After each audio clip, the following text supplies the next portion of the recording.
kabajamtoota daawwattoota Ashaa Handaka jirtu. Egaa kabajamtoota daawwattoota keenya har'a deebinee dhufnee jirra jechuudha. Har'allee viidiyoo baay'ee waan adda taatee akka qabannee dhufne jechuudha. Egaa kabajamtoota daawwattoota keenya wanni viidiyoo har'a adda isa godhu keessa viidiyoon har'aa kun jechuudha baay'ee meeshaa sapiraayisidha. Sapiraayisiin akka hojjennu beekamaadha. Sapiraayisiin kun immoo sapiraayisii biraati. Wanni adda isa godhu keessa yoo xiqqaate nama 4-5 maatii dhaan osoo isin hin beekne meeshaalee mana guutuu keessa yoo xiqqaate meeshaa qara qarshii 100 fayyiti. Akkasitti osoo isin hin beekin maaltu isa hafee firiijiin isin hafne ooviniin isin hafne yoo rakkatte ittiin daddaftee ittiin waan adda addaa hojjettu jechaadha hin hafne. Deebisee ammallee mootu meeshaalee mana keessaa hin hafne maaliif micoon tuni heerumaa jirti jechuudha. Kanaaf haala saniin sapiraayisii baay'ee adda ta'e wayiiti. Ashaan immootu baay'ee irraa isinii haasoftu jechuudha dhimma kanarratti. Hayyee daawwattoota keenya akkuma gadi isinii ibsetti meeshaa obboleettii kuni kan nama tokko bitame osoo hin taane nama hedduu ta'anii godhanyaa isaanii sapiraayizii godhan jechuudha. Daawwattoota keenya isin heeruma mul'isa argii qabdi. Meeshaa kana viidiyoo kana gaafa argitee yoo beekte malee hin beekti jedhee yaadu. Garuu mootu meeshaa mana keessaa waan dirqama barbaachisu jechuudha. Wanni hafe hin jiru garuu waan dirqama namaatiif barbaachisu hundi guutamee fi jira. Firiijii irraa, eelee bittiin daabboo irraa, oovin irraa kan nagaazii jechuudha. Oovin jechuudha daawwattoota keenya. Kana jecha agaruma viidiyoo keenya wajjin tura hundi isaatu gadi isaa hojjetin beeksisa. Obboleeyyan teen immoo isin sarpiraayizii gootamu maashaallah rabbi isin raa jaalatu isinillee mootu nama galtanii yoo ka heeruminillee sargii keessatti isin haa ga'u. Isinillee mootu yaada murada keessa rabbi isin haa guutu jechuu barbaada. Isinillee immoo karraa gammadda waliin qaba jechuudha. Daawwattoota keenya gisee amma meeshaa kana galguu kana dhiisatti namni waan xiqqoo walii gadhuun nama gammachiisa. Akkasii jedha daawwattoota keenya gadhuun viidiyoo keenya wajjin tura ijuma keessanii ilaaltanii murteessitaa waan jiru. Egaa warroonni chaanaalii keenya kanaaf haaraa taatan subscribe gochuun gama chaanaalii keenyaa kottaa isiniin jenna. Warroonni immootu maamila keenya taatan immootu share godhaa isiniin jenna. Viidiyoo seenuun dura immootu like godhaa isiniin jedha. Ashaan tokko isin beeksisti. Hayyee daawwattoota keenya warri maamila firdoosa yaaddan immoo maamila firdoosa gisee irraa kana jiru maal waan ta'eef kottaa Assalamu alaikum warahmatullahi wabarakatuh. Meeshaa akkana bareedu kana qabannee Firankii dammoo Firankillee qabannee dhufna. maa baddanii isiniin jedhan daawwattoonni keenya maa baddan viidiyoo irraa? Viidiyoo irraa Quraana fi timirtiidhaan waan yeroo hin qabne. Hayyee daawwattoota keenya gurruma isaa afaan isaanii irraa dhageessanii jirtanii maamila firdoosa gara ganamaa barumsa deemanii gara afaan mootu Quraana deemanii kanaaf viidiyoo hojjechuun daawwattoota keenya warri yaaddan kudhaatumoo argitanii jirtanii isin kallattiin bayan viidiyoo agarsiisu.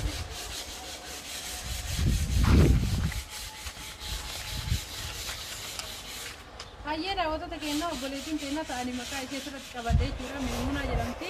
Amma kallattii meeshaa tokko gadi hojjetutti agarsiisa. Nama hedduun akka bitaniif isin ibsee jira. Sarpiraayiziidha isiniin jedhera. Meeshaan kun hundi maashaallah tabaarakallaa rabbi nagaan itti haa galchu.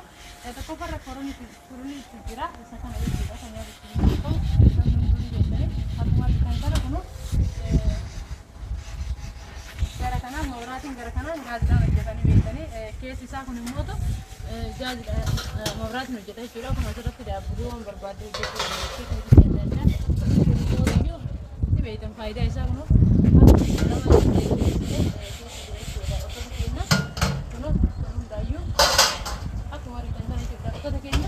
keessatti eegasii deebisaa marka tokkoon deebisuun hin tolle gatiin isaa qarshii kun soddoma lama gisee ammaa kana isa bichaa miti kun gaazii wajjin dhaabisaa jirti.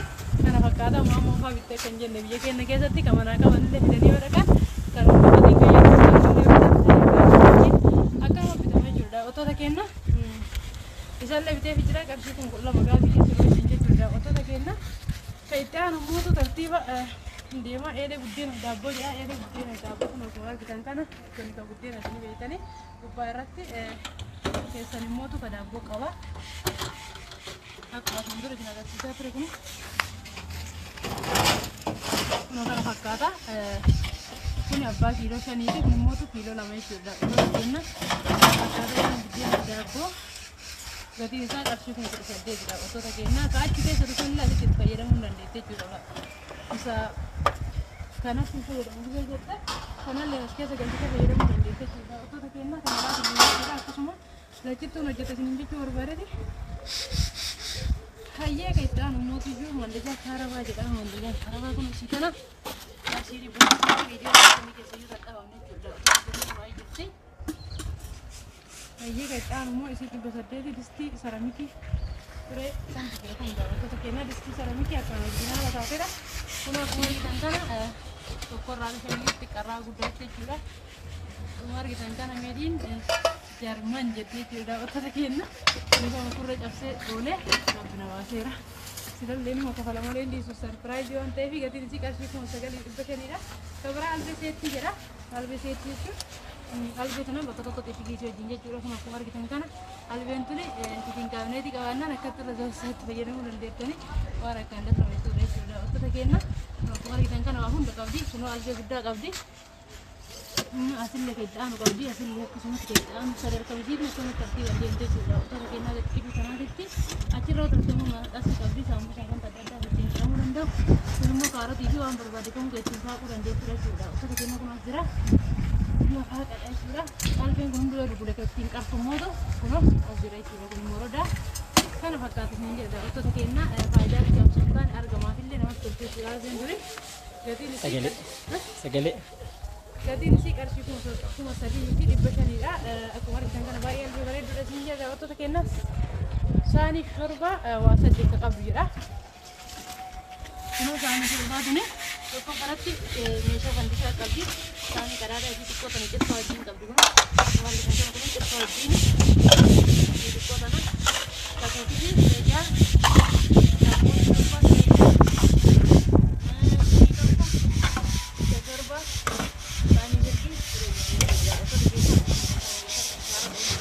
service illee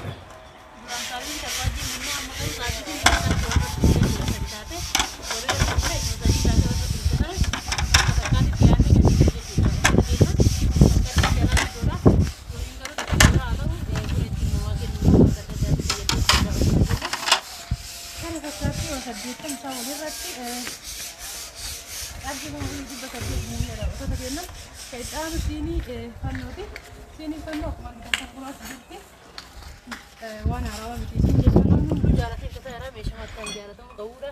Ka'aananii ka sukkaaraa kan mootiyyuu buna ittiin dhugan waan hunda qaba jechuudha. Seettidha irratti gurgurama. Gadiin isii fannoo 3,000 fi isin qarshii 3,000 kalamaa isaanii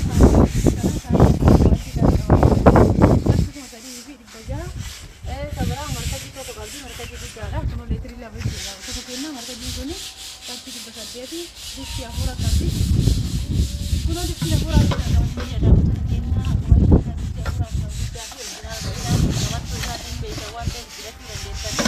Kana keessaa ammaa shidii keessaa kun akkuma argitan disti guddaadha. Gadiin isaa qarshii kuma ja'a guddatanii siinii yoo warqaammaa qabdi yoo warqaammaa kana kafarjiidha. Kuno kan kawan dah hati kan hati sudah kita kena warqamma akan bareeduudha. Gatiin isaa qarshii 2,000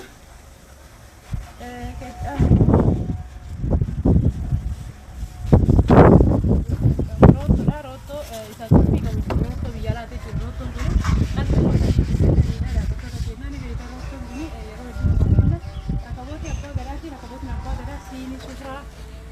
Bisa kita konon lebih sahaja kita nanti TV ke rakabooti irra kaatan gara isaa keessa jechuudha. Qarshii 3,000 rakabootiin abbaa gada. Qaxxaan distii guddaa jira. Distii guddaa kunidha wantoota keenyaa jira. Distii guddaan wantoota keenyaa Seenigaal bara distii jedhamee beekamu.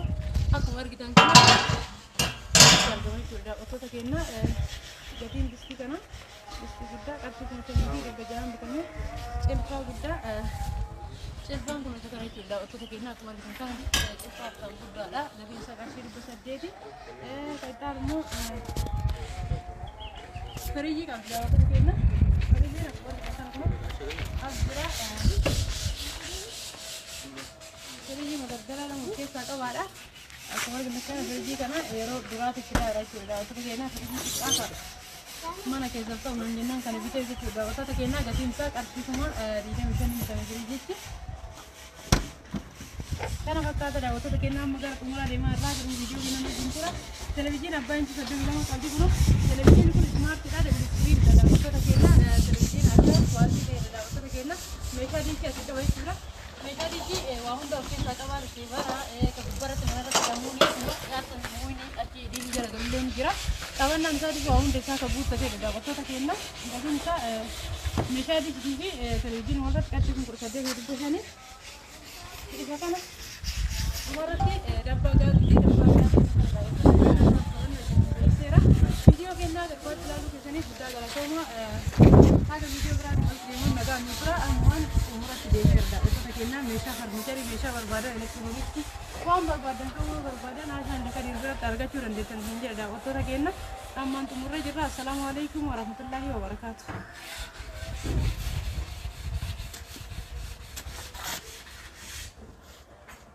Salam alaikum.